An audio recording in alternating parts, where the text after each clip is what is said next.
welcome back everybody. I'm Scott with Off Grid Stoves and More, and we're here today to talk about where are all my gaskets on the stove and where is the points of the stove that are sealed with high temp silicone. All of these sealed points is a must for your stove to operate properly, and also all the gaskets must be intact and be still soft and squishy. There's a flex to them. For a lot of you that have taken your parts off, you understand what I'm talking about, because when you take it off, they're dried, they're brittle, they're falling apart. That means that air can get through that gasket, and then it can start messing with the air sensor and the negative pressure of the stove. So the first point that we're going to talk about is I'm going to probably mix the sealants in with the gasket, because I'm going to go around this stove to show you where everything's located. All right, the first thing, instead of starting with the front, I'm going to actually start when you're facing the stove, the right-hand side. And that is because this is going to end up talking about the door when I get to the front. Okay, so when you're facing the stove, it's the right-hand side. The first thing that you're going to see is you're going to see your air sensor, which is sitting right there on your fresh air tube. Okay, your air sensor has what's called tape gasket underneath, which stops any type of air from leaking through the hole where the air sensor goes into the air tube. This is a must. Next thing that we're going to talk about is your horizontal clean out chamber. This is where the exhaust gases ends up running over your firewall and into this chamber through the little air vents down behind the clean out bars. If you've seen the videos, you know exactly what I'm talking about. Okay, right here, this is your horizontal clean out chamber right here. Very important that you keep that cleaned at all times, service that once a year, because if those little air ports from air vents, not airports, but air vents that exhaust the gases from the firebox into this channel is all clear. Otherwise, it's going to mess up the air sensor. So what we do is we put insulation on here due to the fact that it's a lot easier when you clean it out. You don't have to break the silicone apart and then re-silicone it. It's inconvenient and messy. So you can order this gasket from us. You'll end up installing this with the high temp silicone, and then you don't have to worry about it after that. Okay, so there is your clean out door. Also, it does have 4 screws on the older models, and on the Rika you actually have the round clean out door with a thumb screw on it. You guys know what I'm talking about that have the Rikas. Okay, the insulation blanket here is installed between the heat shield and the hopper. You have to take off the top lid. And the top lid, when you look at your stove, you'll see that you've got the mounting bolts here, and here on each side of your pull rods. And then you have a couple of screws here that attaches the grate. So when you end up pulling this off, you'll have to take out these screws here, and here. So yes, and these mounting brackets here. You can then disconnect these screws and nuts, and you can actually pull the whole thing out. Now, realistically, it sounds confusing, but when you start taking your stove apart, just snap pictures of everything that you're taking apart. Go back and put it back the way that you took it apart, okay? Because I already have this lid off, I want to show you one thing that a lot of people miss, and that is this insulation tape gasket that runs across the front of the hopper. Now, you're like, why in the world would they have insulation gasket under the lid on the top of the hopper? Well, as you can see here, here's your heat shield. So what it's doing is it's stopping the heat from the back of the firebox from entering into the hopper and potentially overheating the pellets. It's for that reason, and it's also in order to mount this properly so it doesn't have any rattling. but I like to lean towards the safety aspect of it, and that's to keep the hot air from going underneath the lid here, okay, and then running into the hopper. Okay, hope I didn't confuse you. If you got any questions, please email us. Okay. I'm trying to make this kind of quick to show you guys as much as possible without having a 30-minute video here.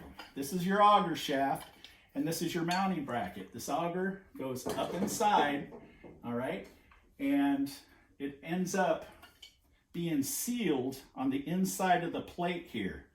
So you're going to want to make sure that you have, like right here, you got Miko Red Devil. Doesn't matter what you use, as long as you have at least a 500-degree high temp silicone, black, red, clear, whatever you want to use. And just make sure that you put a nice heavy bead, so when you end up refastening these 4 screws here, it's going to squish and it's going to make this pretty much airtight. Okay, I can't put it in there because it's on the pallet right now, but you know what I'm saying. So just make sure that you silicone right around here when you remount your auger shaft up and inside. Alrighty? Now I'm going to talk about this right now because it is the back of the stove, but here is your combustion fan.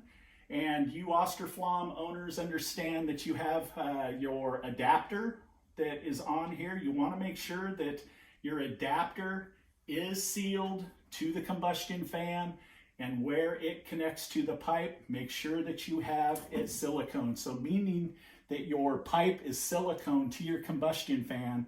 Otherwise you could have smells, exhaust gases. You might find soot sitting around your stove.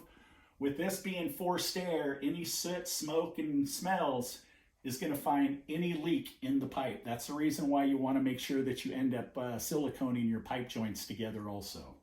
Alrighty, so that is the back of the stove. We're making good time here. Okay, here is when you're facing the stove, the left-hand side. You all know your combustion fan over here. Your combustion fan has 3 gaskets. You have your motor gasket right here, which most of you understand, and a lot of you are not aware of the hidden gasket, which is on the back side of the combustion fan housing, in between the body of the stove and the housing. That right there is a big air leaking problem for you out there that have never changed it out. It will just, after 30 some years, it'll just dry up and powderize. So you can end up having smells, air leakage problems affecting the stove in order to create burning issues. So motor gasket, the body gasket on the back side, and then here's your low limit switch, which most of you understand, which you have a gasket that seals any penetration through this housing. It has to have gasket. So we got a new gasket on there. Okay, on both sides of your stove, this is where a lot of people have no idea what's going on. Here is your cage nuts. Your cage nuts must be covered in high temp silicone. Okay, so once you have your new cage nut in, or even your old cage nuts, if you happen to take your side panel off and you look in here and you see the cage nut with no gasketing, these are just big holes in your firebox, and they have to be sealed. So take the same type of silicone, okay, at least 500 degree, and silicone this whole thing and cover it like a mountain. I'll put a picture on here for you so you can see it.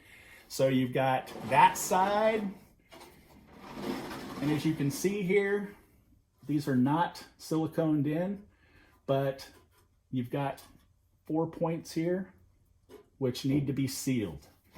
Okay, so that side and this side here, make sure that they're all sealed up.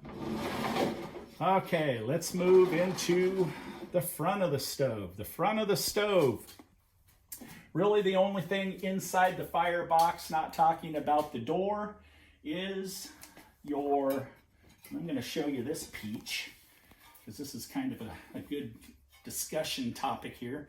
This is your bottom firewall, which sits right in there like so. Okay, on the back side, you have your insulation board. You have your push nuts here that you're going to end up taking off, and you'll be able to remove your heavily deteriorated one, or you might not have it all, like this firewall here. And these push nuts end up deteriorating and they'll just fall apart when you take them apart. So when you order your new insulation board from us, tell us that you need the push nuts and we'll end up throwing those in. Okay, so that's the insulation board on your back firewall. Let's talk about your door. Okay, now here's your door rope gasket, which many of you understand what I'm talking about here, you veterans that have changed it out so many times. This is the #1 insulation problem on this door, that if this ends up breaking down and you cannot seal the door properly to the body of the stove, then more than likely your air sensor is going to start having issues and it's going to start acting up on you. You're going to end up giving us a call. Now, there are 3 different scenarios with this door over the years to where they changed the design. Now, some of you have this bracket right here that your center glass sits on. A lot of you out there do not have this bracket, and they made these changes throughout the years. So whatever style of door you have, that's fine. There's gasketing behind all of these components. Like there's gasket behind your vertical brackets. And this top bracket right here, a lot of you do not have this. All you have is just the cast iron door. So, you know, by watching this, you don't have to call up and say, hey, you know, I need that bracket up there. If your stove's burning the way that it's supposed to without the bracket, that means that this year was made without this bracket. Okay, so underneath these vertical brackets here, you will find a hard type of fiberglass gasket that is no longer made. Okay, here's the window gasket that we use. It's like a braided gasket that ends up working just as well as the factory gasketing. The nice thing about it is, for you that have taken your glass apart, you know that the factory gasket that's in there doesn't have any way to stick, so people have had to try to use little pieces of tape or maybe a little bit of silicone to hold it in place while you put your glass bracketing back on. This does have a 3M tape, so you can end up cutting it to the length, sticking it on there, and it's very easy that way. So as you can see, we pretty much sell this by the foot, and just call and tell Julie what your needs are and she'll hook you up. Alrighty. Trying to make sure that the door is sealing the way that it's supposed to. All has to do with the gasketing, and you have one other point here, and that is this is an adjustable door latch. You can see here that you got a screw, you can loosen it up, and when you turn it, it will actually tighten the door handle up, or it will loosen it. And you want to make sure that when you adjust this and you lock the door handle down, it has a nice tight fit. And a way in order to test this is if you close your door on a dollar bill, and if you're able, once it's closed and latched, if you're able to pull that dollar bill out, then that means that it's not sealing properly. Literally, from September to March or April, we have an answering service that will take your name and number and we will call you back. The quickest way to get through to us is to email us at offgridstoves@gmail.com. It goes right to our cell phone, doesn't matter where we're at, what we're doing. It gives us a notification, we look at it, and if it's one of you out there that are looking for help for your Austroflamm or your Rika, we'll get right back to you. Otherwise, we're going to adjust our response time on our answering service to within 24 hours because, you know, like just the other day, Friday, We took off at 7 a.m. We got back at 9:30, so we couldn't get a hold of everybody that wrote us with problems until the following day. Tonight is New Year's Eve. Julie and I wish all of you a safe and happy New Year, and we want to thank you all for all of your support, all of your wonderful comments that you make to us and helping us understand that we are doing good out there in assisting and keeping your homes warm by keeping your Austroflamms running. All right? Love y'all. You guys stay safe out there. Peace.